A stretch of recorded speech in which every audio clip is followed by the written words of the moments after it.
Assalamualaikum warahmatullahi wabarakatuh.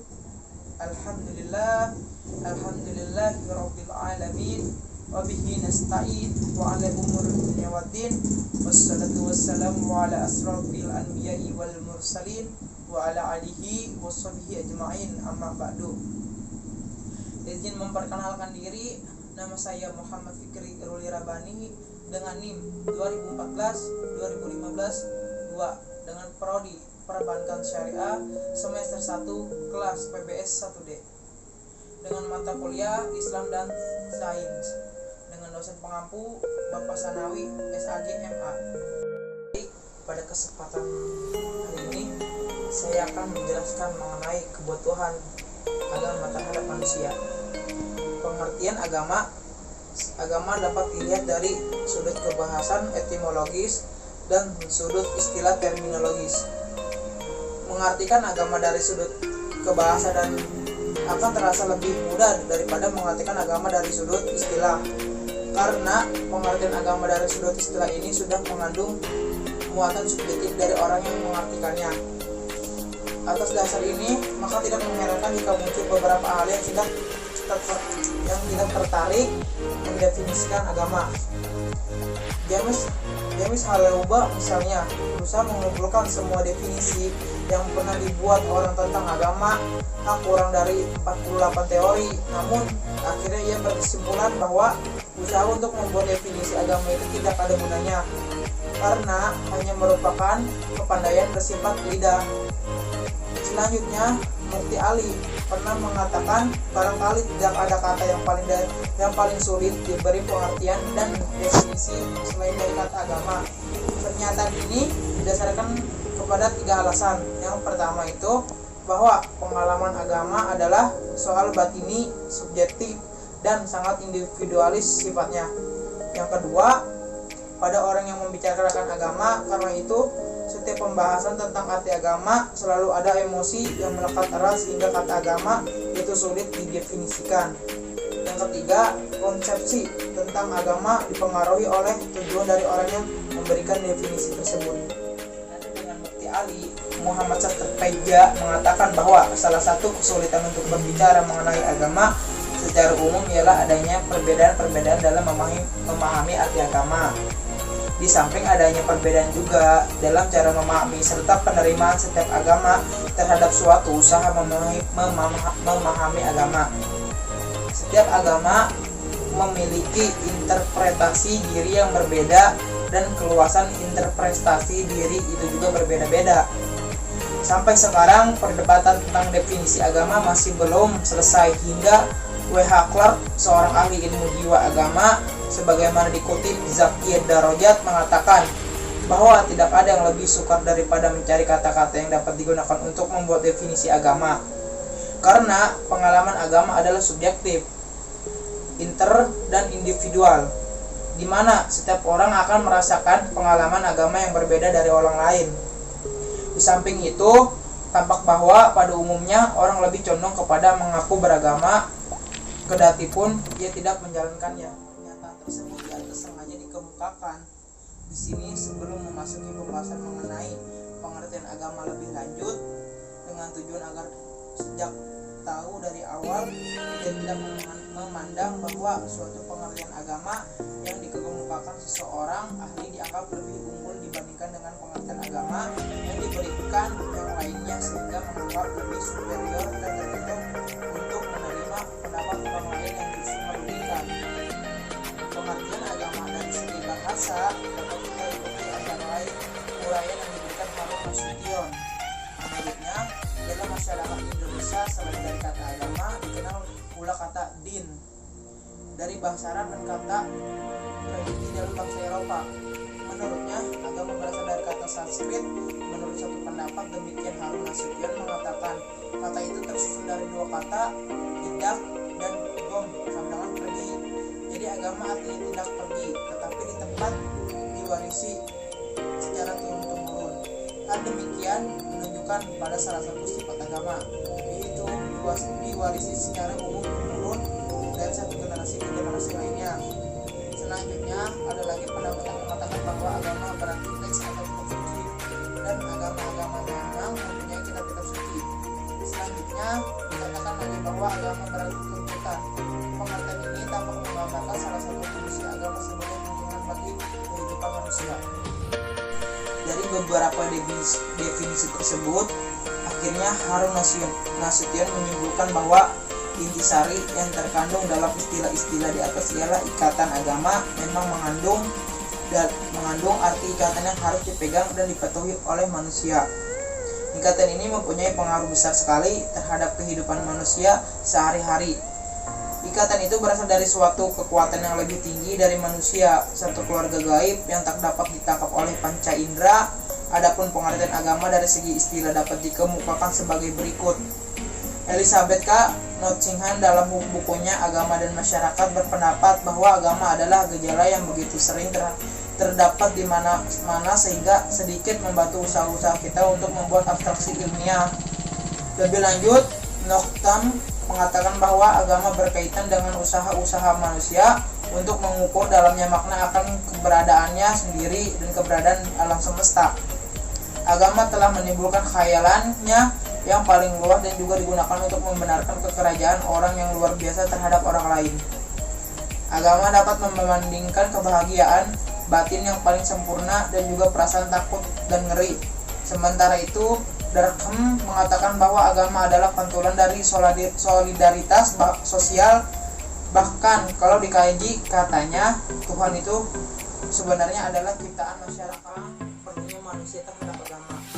Sekurang-kurangnya ada 4 alasan yang melatar belakangi perlunya manusia terhadap agama. Keempat alasan tersebut secara singkat dapat dikemukakan sebagai berikut. Yang pertama, latar belakang fitrah manusia. Dalam bukunya berjudul Perspektif Manusia dan Agama, Murtada mengatakan bahwa di saat berbicara tentang para nabi, Imam Ali alaihissalam menyebutkan bahwa mereka diutus untuk mengingatkan manusia kepada perjanjian yang telah diikat oleh fitrah mereka, yaitu yang kelak mereka akan dituntut untuk memenuhinya. Perjanjian itu tidak tercatat di atas kertas, tidak pula diucapkan oleh lidah, melainkan diukir dengan pena ciptaan Allah di permukaan kalbu dan lubuk fitrah manusia, yang di atas permukaan hati nurani serta di kedalaman perasaan batiniah. Kenyataan bahwa manusia memiliki fitrah keagamaan tersebut buat pertama kali ditegaskan dalam ajaran Islam, yakni bahwa agama kebutuhan fitri manusia. Sebelumnya manusia belum mengenai kenyataan ini. Baru di masa akhir-akhir ini muncul beberapa orang yang menyerukan dan mempopulerkannya. Fitrah keagamaan yang ada di dalam diri manusia inilah yang melatar belakangi perlunya maknanya itu.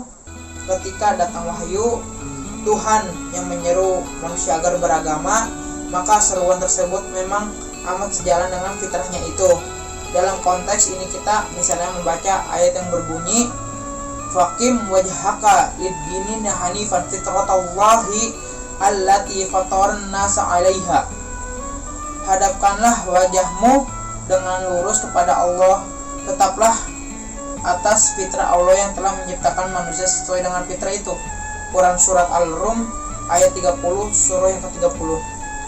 Adanya potensi fitrah beragama yang terdapat pada manusia tersebut dapat pula dianalisis dari istilah insan yang digunakan Al-Quran untuk menunjukkan manusia, mengacu kepada informasi yang diberikan Al-Quran. Musyrik Asy'ari sampai pada suatu kesimpulan bahwa manusia insan adalah manusia yang menerima pelajaran dari Tuhan tentang apa yang tidak diketahuinya. Manusia insan secara kodrati sebagai ciptaan Tuhan yang sempurna bentuknya dibandingkan dengan ciptaan Tuhan lainnya, sudah dilengkapi dengan kemampuan mengenai dan memahami kebenaran dan kebaikan yang terpancar dari ciptaannya. Karenanya itu, ketika datang wahyu Tuhan yang menyeru manusia agar beragama, maka seruan tersebut memang amat sejalan dengan fitrahnya itu.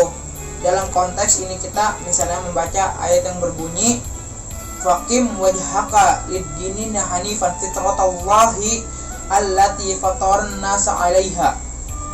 Hadapkanlah wajahmu dengan lurus kepada Allah, tetaplah atas fitrah Allah yang telah menciptakan manusia sesuai dengan fitrah itu. Quran Surat Al-Rum ayat 30 surah yang ke-30. Adanya potensi fitrah beragama yang terdapat pada manusia tersebut dapat pula dianalisis dari istilah insan yang digunakan Al-Quran untuk menunjukkan manusia mengacu kepada informasi yang diberikan Al-Quran. Musyrik Asy'ari sampai pada suatu kesimpulan bahwa manusia insan adalah manusia yang menerima pelajaran dari Tuhan tentang apa yang tidak diketahuinya. Manusia insan secara kodrati sebagai ciptaan Tuhan yang sempurna bentuknya dibandingkan dengan ciptaan Tuhan lainnya, sudah dilengkapi dengan kemampuan mengenai dan memahami kebenaran dan kebaikan yang terpancar dari ciptaannya.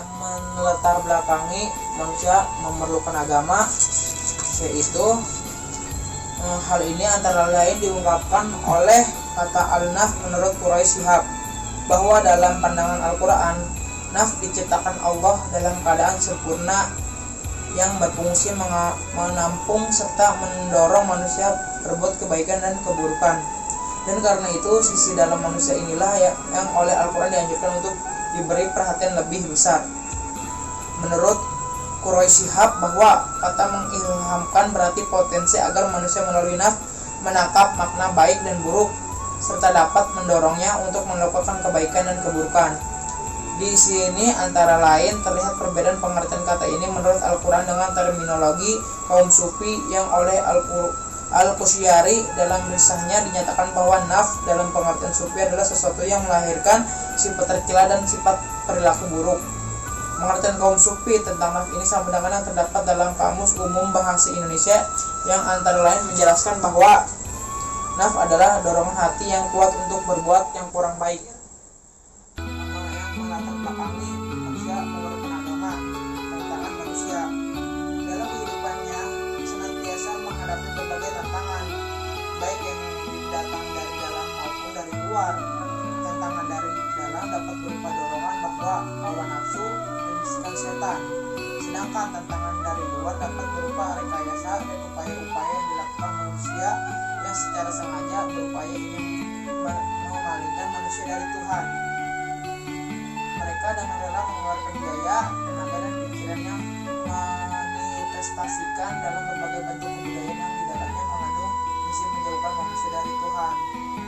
Kita misalnya membaca yang ayat yang berbunyi innal ladzina kafaru yunfiqu amwalahum liyusuddu an sabili, yang artinya sesungguhnya orang-orang kafir itu menafkahkan harta mereka untuk menghalangi orang dari jalan Allah.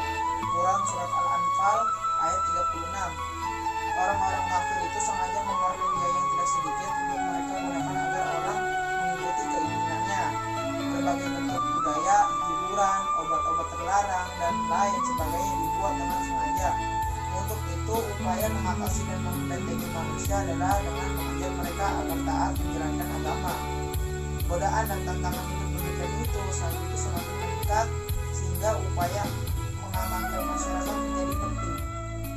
Cukup segitu yang saya bisa jelaskan. Kurang lebihnya mohon maaf. Wabillahi taufiq wal hidayah. Wassalamualaikum warahmatullahi wabarakatuh.